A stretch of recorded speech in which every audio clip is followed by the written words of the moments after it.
സൂര്യയുടെ അടുത്ത പടമായ Viswanathan and sons എന്ന സിനിമ ഓഗസ്റ്റ് 14-ന് തിയേറ്ററുകളിലേക്ക് എത്തുകയാണ്. ഖലീഫ സിനിമയുടെ കേരളത്തിലെ ചിത്രീകരണം ജൂൺ ഫസ്റ്റ് വീക്കോടുകൂടി ഏകദേശം റാപ്പാവും.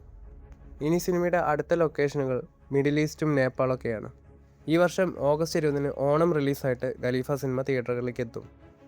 മാർവലിൻ്റെ എക്സ്മെൻ 97 എന്ന ആനിമേറ്റഡ് സീരീസിൻ്റെ സീസൺ 2 ഇപ്പോൾ അനൗൺസ് ചെയ്തിട്ടുണ്ട്. ഈ ഒരു സീരീസിൻ്റെ ഒഫീഷ്യൽ ട്രെയിലറും വന്നിട്ടുണ്ട്. ഡെഡ്പൂളും ഈ ഒരു സീരീസിൽ അപ്പിയർ ആകുന്നുണ്ട്. ഈ ഒരു സീരീസിൻ്റെ സിനോപ്സിസ് നമുക്ക് കിട്ടിയിട്ടുണ്ട്. സീസൺ 2-ലൂടെ ഹീറോകളായ എക്സ്മെൻ മ്യൂട്ടൻറ്റുകൾ വീണ്ടും തിരിച്ചെത്തുകയാണ്. എന്നാൽ ഇപ്പോൾ അവർ പരസ്പരം വേർപിരിഞ്ഞ് ചെന്നെത്തുകയാണ്. അവരുടെ ആ ടൈം ലൈനിലേക്ക് എത്താൻ വേണ്ടി അവർ പോരാടുകയാണ്. അതേസമയം മറുവശത്ത് 90സിലെ എക്സ്മാൻസിൻ്റെ അസാന്നിധ്യം മുതലെടുത്തുകൊണ്ട് പുതിയ വില്ലന്മാരും മ്യൂട്ടൻറ്റുകളും സിറ്റിയെ നിയന്ത്രിക്കാൻ തുടങ്ങുകയാണ്. എന്തായാലും എക്സ്മാൻ 97 എന്ന ഈ ആനിമേഷൻ സീരീസ് ജൂലൈ 1-നാണ് സ്ട്രീമിംഗ് തുടങ്ങുന്നത്, അതും ഡിസ്നി പ്ലസ് ഹോട്ട്സ്റ്റാറിൽ.